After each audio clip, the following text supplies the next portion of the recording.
sinabing aftermarket, yung stock mo, yung original na nakakabit sa motorsiklo mo na muffler, pinalitan mo, bumili ka.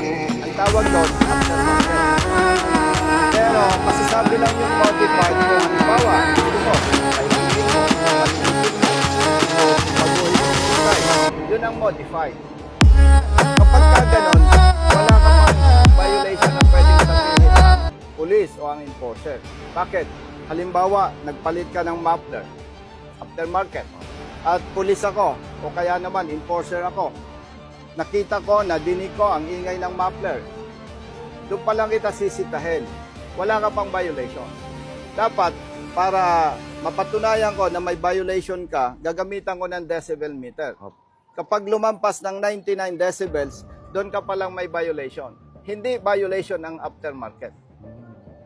Dapat matiyak na lampas sa 99 decibels para ikaw ay may violation, which is loud pipe. Kaya lilinawin nyo, dapat alam niyo yung aftermarket, hindi violation. Pero may malaki tayong problema. May mga police, may mga enforcer, hindi naiintindihan ang aftermarket at ang modified. So, anong dapat natin gawin kapag nangyari sa atin yon? Kailangan, kung maaari, mayroon tayong video. Para kung mali ang ginawa ng police o ng enforcer, a-action na natin para maitama ang kanilang mali na ginagawa.